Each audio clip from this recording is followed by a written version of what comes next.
Hello friends, आप सभी का स्वागत है इस चैनल में। इस वीडियो में हम हिस्ट्री से one liner 50+ important question cover करेंगे और ये पार्ट 5 है। तो इससे पहले मैं इस टाइप का 4 लेक्चर कवर कर चुका हूं, तो आप उन लेक्चर को भी देख सकते हैं। देन इसके अलावा और भी वेरियस टॉपिक पे MCQ में टॉपिक वाइज कवर किया हूँ, तो आप उन लेक्चर को भी देख सकते हैं। तो इस वीडियो में हम हिस्ट्री से वन लाइनर पर फोकस रखेंगे। तो यहाँ पर हमारा फर्स्ट क्वेश्चन है, who was called the father of local self government. स्थानीय स्वशासन का जनक किसे कहा जाता है? तो answer is Lord Ripon. Lord Ripon को father of local self government कहा जाता है। तो ये भारत का वायसराय था 1880 से 84। तो ये 1880 से 84 तक भारत का वायसराय था। तो इसी के समय में 1882 में लोकल सेल्फ गवर्नमेंट को इंट्रोड्यूस किया गया था।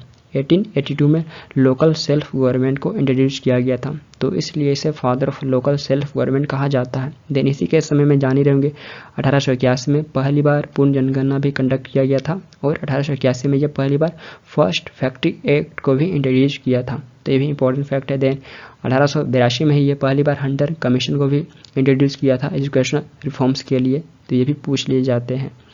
Next, who was popularly known as Nana Saheb. नाना साहब के नाम से कौन प्रसिद्ध थे? तो आंसर इज बालाजी बाजीराव। बालाजी बाजीराव ये नाना साहब के नाम से प्रसिद्ध थे। तो ये पेशवा थे। ये 1740 से 1761 तक पेशवा थे और इन्हीं के समय में थर्ड बैटल ऑफ पानीपत हुआ था। पानीपत का तृतीय युद्ध इन्हीं के समय में हुआ था, मराठा और अफगान के बीच में। बट बैटल को लीड किए थे सदाशिवराव भाऊ, बट पेशवा उस टाइम बालाजी बाजीराव थे। तो इन्हीं को नाना साहब के नाम से भी जाना जाता है और ये बैटल को पराजित के सदमों को झेल नहीं पाए थे, इसी के चलते इनका मृत्यु भी हो गया था कुछ महीनों में।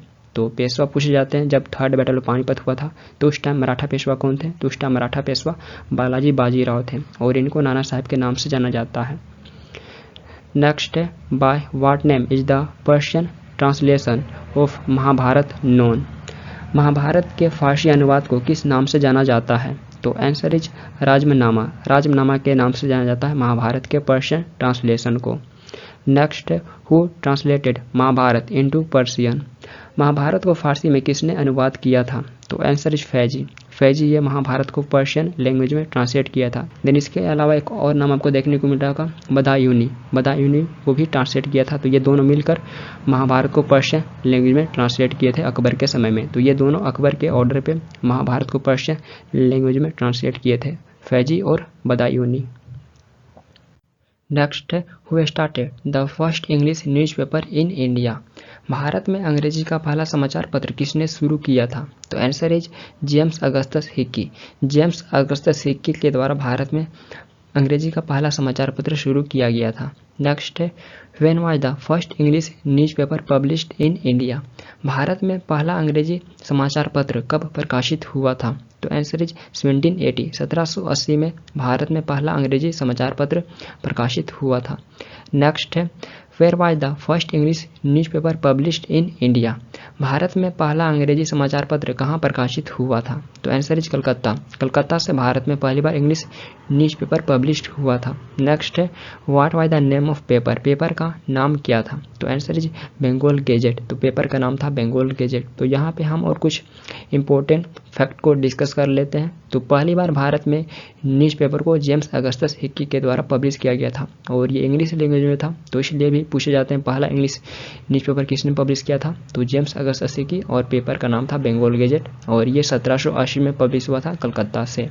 और ये एक वीकली न्यूज़पेपर था, ये वीकली न्यूज़पेपर था जो एवरी सैटरडे को पब्लिश होता था। और उस टाइम गवर्नर जनरल कौन था बंगाल का? तो उस time Warren Hastings governor general था, जान ही रहेंगे, जिसे 1773 में रेगुलेटिंग एक्ट के तहत बंगाल का प्रथम गवर्नर जनरल बनाया गया था वारेन हेस्टिंग्स को। तो मैं वारेन हेस्टिंग्स को भी कवर कर चुका हूँ, तो आप उस लेक्चर को भी देख सकते हैं। तो वारेन हेस्टिंग्स उस टाइम गवर्नर जनरल था बंगाल का। तो उसी के समय में जेम्स अगस्टस हिक्की के द्वारा भारत में पहली बार न्यूज़पेपर को पब्लिश किया गया था जो एक इंग्लिश लैंग्वेज में था और ये पहली बार भारत में न्यूज़पेपर को पब्लिश किया था James Augustus Hickey.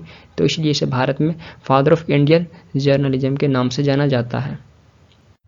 Next, who had founded the first women's university in India. Bharat में प्रथम महिला विश्वविद्यालय की स्थापना किसने की थी? तो आंसर इज दोंडव केशव कारवे। दोंडव केशव कारवे के द्वारा भारत में प्रथम महिला विश्वविद्यालय की स्थापना की गई थी। तो ये 1916 में महाराष्ट्र में प्रथम महिला विश्वविद्यालय की स्थापना किए हुए थे तो ये ईयर भी इंपॉर्टेंट, ईयर भी पूछ लिए जाते हैं। और इनको 1958 में भारत रत्न से भी सम्मानित किया गया था। तो ये महिलाओं के अपलिफ्टमेंट में इंपॉर्टेंट रोल प्ले किए थे, तो इसलिए इनको 1958 में भारत रत्न से भी सम्मानित किया गया था। तो इससे पहले मैं भारत रत्न पे भी कवर कर चुका हूँ, तो आप उस लेक्चर को भी देख सकते हैं। Next, which popularly known as nightingale of India, Bharat की कोकिला के नाम से किसे जाना जाता है? तो आंसर इज सरोजिनी नायडू। सरोजिनी नायडू जी को भारत की कोकिला के नाम से जाना जाता है, और ये टाइटल इन्हें महात्मा गांधी के द्वारा दिया गया था।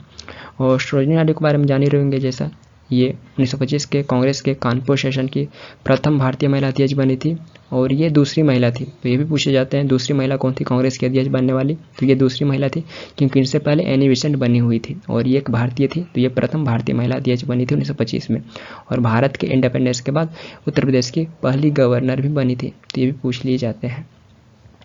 नेक्स्ट है, what was the real name of Mahatma Gandhi, Mahatma Gandhi का वास्तविक नाम क्या था? तो आंसर इज मोहनदास करमचंद गांधी। तो इनका वास्तविक नाम मोहनदास करमचंद गांधी था, और ये महात्मा टाइटल इन्हें रविंद्रनाथ टैगोर जी के द्वारा दिया गया था चंपारण सत्याग्रह के बाद। और इन्हें बापू के नाम से भी जाना जाता था, जैसे जान ही रहेंगे। और फादर ऑफ नेशन माना जाता है कि इन्हें टाइटल सुभाष चंद्र बोस के द्वारा दिया गया था। Next, who was the author of the book my experiments with truth, my experiment with truth के ऑथर कौन थे?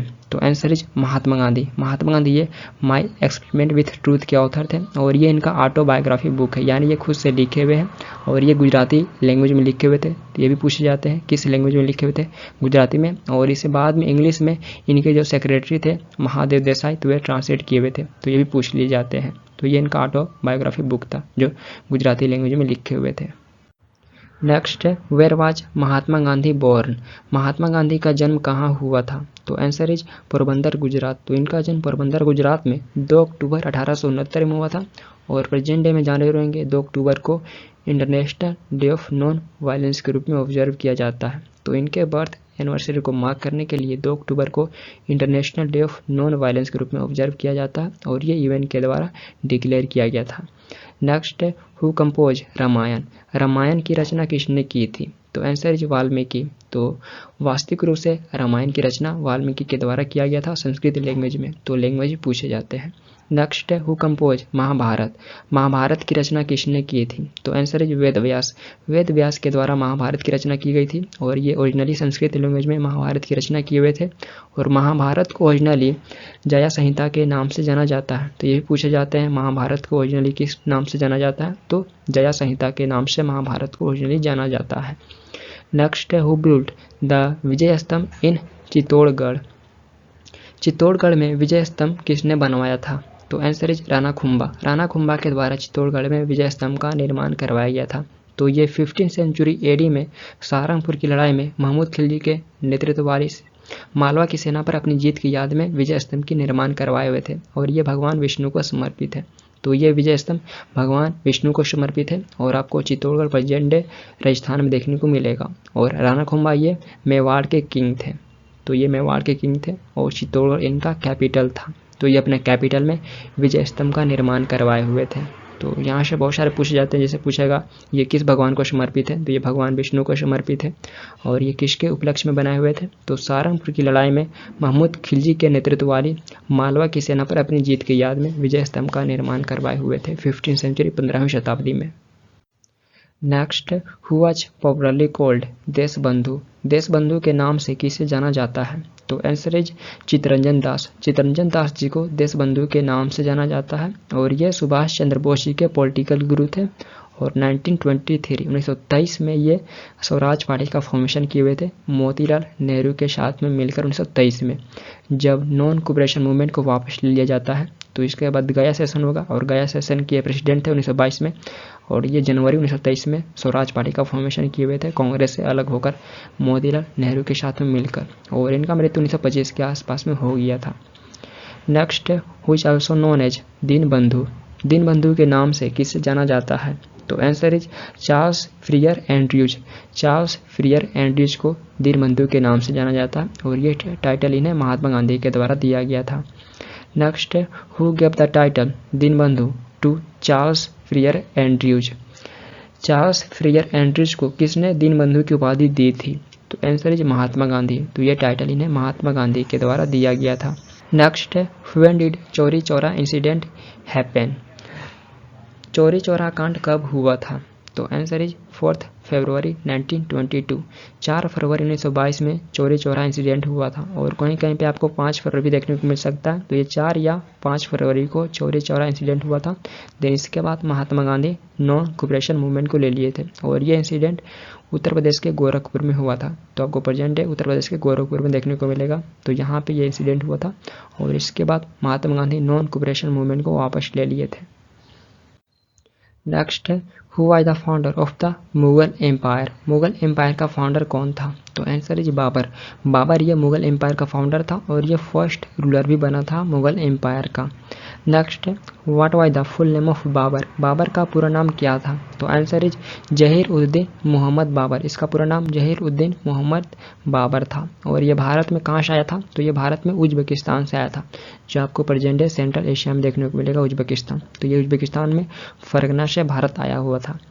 नेक्स्ट है when was the Mughal empire establish in India. Bharat में मुगल एम्पायर की स्थापना कब हुई थी? तो आंसर इज 1526। 1526 ईस्वी में भारत में मुगल एम्पायर की स्थापना हुई थी। नेक्स्ट है who did Babur defeat and led the foundation of the Mughal empire in India. Babur ने किसे हराकर भारत में मुगल साम्राज्य की नींव रखी? तो आंसर इज इब्राहिम लोदी। तो ये इब्राहिम लोदी को हराकर भारत में मुगल एम्पायर की नींव रखा था। तो 1526 में जान ही रहेंगे फर्स्ट बैटल ऑफ पानीपत हुआ था बाबर और इब्राहिम लोदी के बीच में। तो इस बैटल में इब्राहिम लोदी की हार हो जाती है और इसके बाद भारत में मुगल एम्पायर की नींव रखा जाता है बाबर के द्वारा। और इब्राहिम लोदी ये कौन था? तो ये लोदी डायनेस्टी का लास्ट रूलर था और ये पूरे दिल्ली सल्तनत का भी लास्ट रूलर था, क्योंकि इसके बाद फिर मुगल एम्पायर का स्थापना हो जाता है। ये पूरे दिल्ली सल्तनत का भी लास्ट रूलर था और ये पूरे दिल्ली सल्तनत के शासकों में से शहीद होने वाला एकमात्र शासक था इब्राहिम लोदी, क्योंकि इसका मृत्यु बैटल में हो गया था। तो ये पूरे दिल्ली सल्तनत के शासकों में से एकमात्र शासक था जिसका मृत्यु बैटल में हो गया था। ये भी पूछे जाते हैं, फैक्ट है। तो इससे पहले मैं पूरा दिल्ली सल्तनत भी कवर किया हूँ और बाबर भी कवर कर चुका हूँ। तो देख सकते हैं, क्योंकि बहुत सारे क्वेश्चन बाबर से भी पूछे जाते हैं, तो आप उस लेक्चर को देख सकते हैं, MCQ में मैं कवर किया हूँ। Next, which war strategy was used by Babur in the first battle of Panipat. Panipat के प्रथम युद्ध में बाबर ने किस युद्ध रणनीति का प्रयोग किया था? तो आंसर इज तुलगमा। तो यह फर्स्ट बैटल ऑफ पानीपत में तुलगमा रणनीति का प्रयोग किया था। Answer is Tulughma. तो इस वार स्ट्रेटजी में आर्मी को वेरियस यूनिट में डिवाइड कर दिया जाता है। तो बाबर के द्वारा फर्स्ट बैटल ऑफ पानीपत में तुलगमा वार स्ट्रेटजी का प्रयोग किया गया था। Next, who was the first to use gun powder in India. Bharat में सबसे पहले बारूद का प्रयोग किसने किया था? तो आंसर इज बाबर। बाबर भारत में पहली बार गन पाउडर का प्रयोग किया था। Next, between whom was the battle of Khanwa fought. Khanwa का युद्ध किसके बीच हुआ था? तो answer is Babur and Rana Sanga. Babur और राणा संगा के बीच में बैटल ऑफ खानवा हुआ था और यह बैटल बाबर जीता था। तो इस बैटल में बाबर की जीत हो गई थी। नेक्स्ट है when was the battle of Khanwa fought. Khanwa का युद्ध कब लड़ा गया था? तो आंसर इज 1527 AD। 1527 AD में बैटल ऑफ खानवा हुआ था।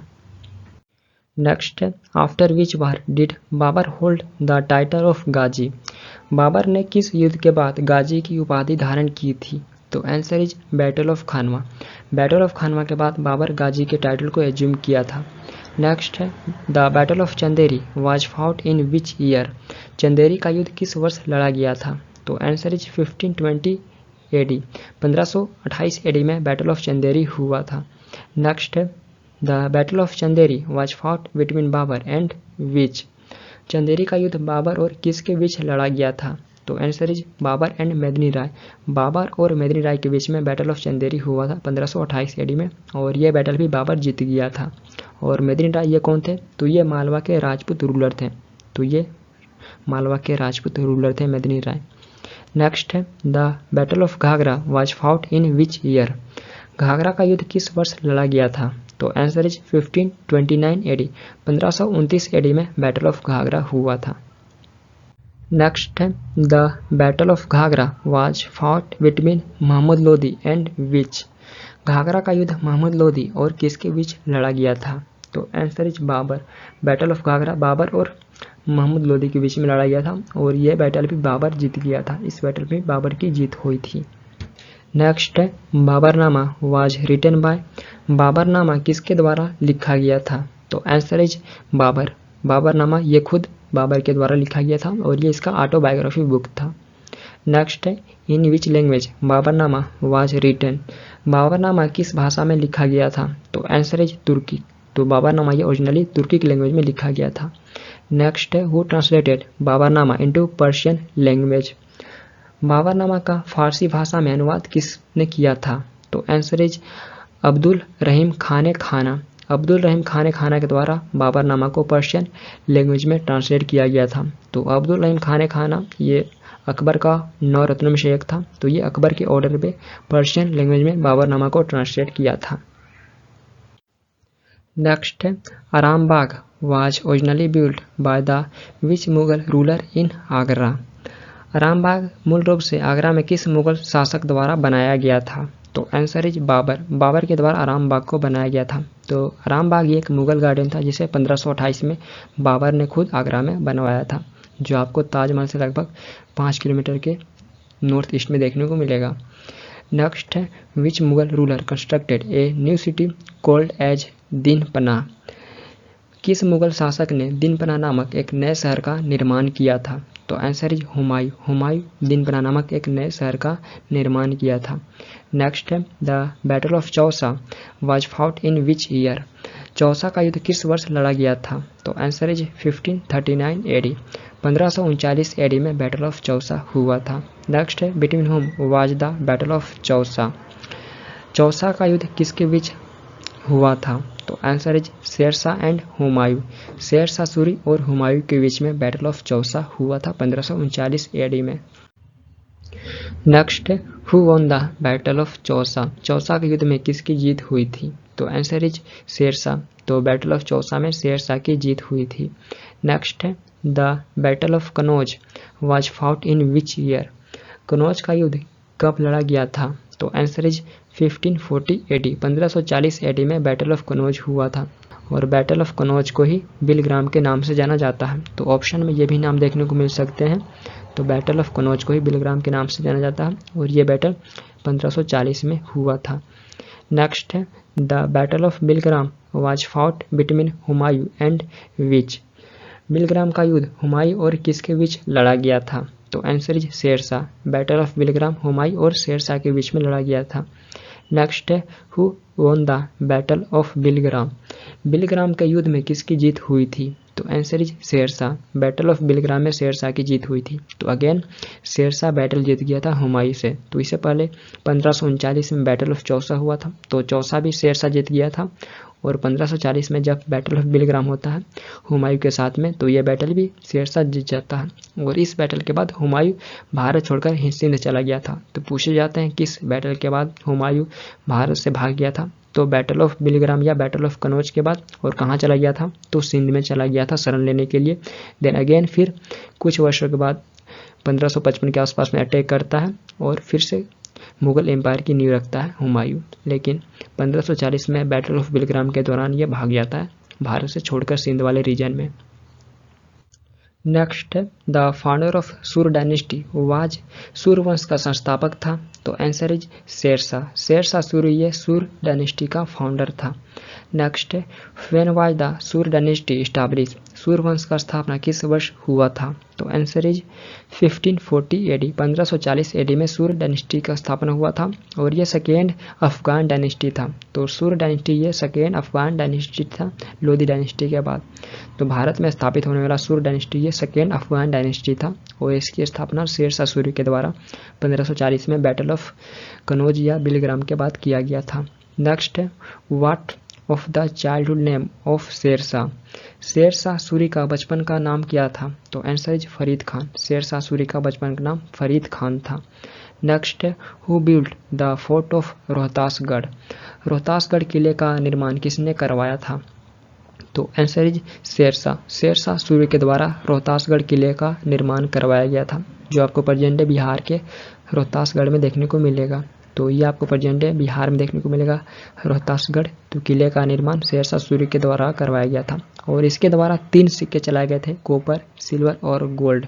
तो इसके द्वारा जो सिल्वर की कॉइन चलाया गया था वो इम्पोर्टेंट है, क्योंकि पूछे जाते हैं शेरशाह सूरी द्वारा चलाए गए सिल्वर के सिक्के का क्या नाम था, तो रुपया नाम था। इसके द्वारा जो सिल्वर कॉइन चलाया गया था उसका नाम रुपया था, तो पूछे जाते हैं, काफ़ी ज़्यादा इंपॉर्टेंट है। देन इसी के समय में पटना को रीएस्टैब्लिश किया गया था। 1541 में ये पटना को रीएस्टैब्लिश किया था। तो पहले पटना को पाटलिपुत्र के नाम से जाना जाता था, लेकिन ये रीएस्टैब्लिश करता है पटना के नाम से। तो इस वीडियो में हम 50+ इंपॉर्टेंट क्वेश्चन कवर करने की कोशिश किए। तो उम्मीद है ये वीडियो आप सभी के लिए इंपॉर्टेंट रहा होगा। यदि इंपॉर्टेंट रहा तो आप अपना फीडबैक दे सकते हैं। इस वीडियो को भी लाइक, कमेंट एंड शेयर कर सकते हैं और इस चैनल को भी सब्सक्राइब कर सकते हैं फॉर मोर वीडियोज। तो हम फिर मिलते हैं नेक्स्ट वीडियो के साथ। Thank you for watching this video. Thank you.